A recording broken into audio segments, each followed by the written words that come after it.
The affair in the city lights.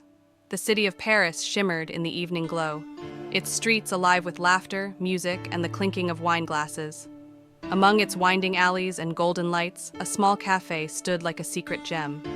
It was here that Daniel, a high-powered businessman, first met Sophie, a struggling writer. Daniel had entered the cafe seeking solace after a grueling day of negotiations. Sophie was seated at a corner table, her notebook open and a cup of untouched coffee beside her. She was scribbling furiously, her expression a mix of frustration and determination. "Excuse me," he said, gesturing to the empty seat across from her. "Mind if I join you? It's crowded." She looked up, startled, but nodded. "Sure."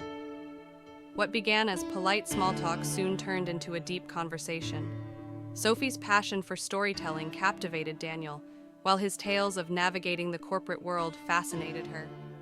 They couldn't have been more different. Daniel with his tailored suit and polished demeanor, Sophie with her ink-stained fingers and bohemian charm. Yet, they were drawn to each other, as if the universe had conspired to bring them together. That night, they walked along the Seine, talking about dreams, regrets, and the lives they wished they could live. By the time the Eiffel Tower sparkled with its midnight lights, they were holding hands, the city's magic weaving its spell around them.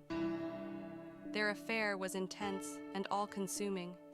For weeks, they explored Paris together, from its grand landmarks to its hidden corners. Daniel encouraged Sophie to chase her dreams fearlessly, while Sophie reminded Daniel of the beauty in simplicity and passion. But reality was never far away.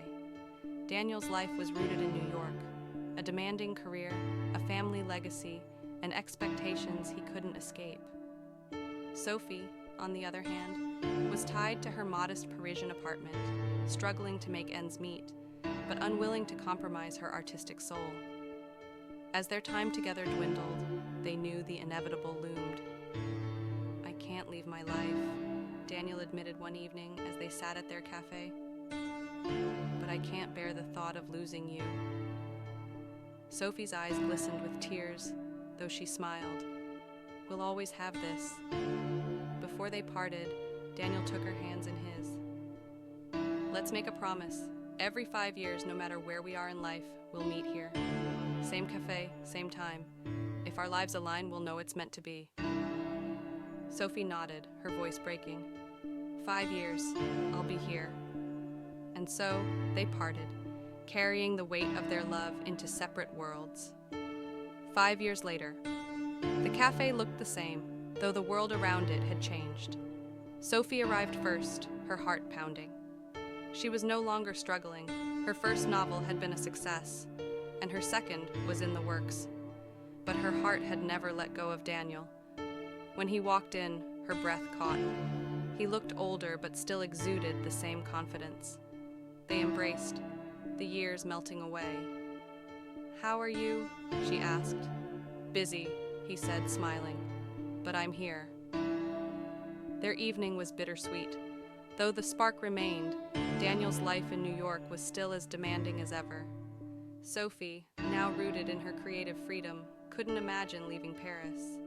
They parted again, this time with a mix of hope and resignation. Another 5 years later.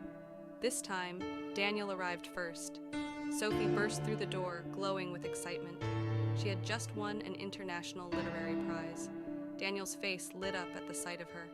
"You're incredible," he said. "And you?" she asked. He hesitated.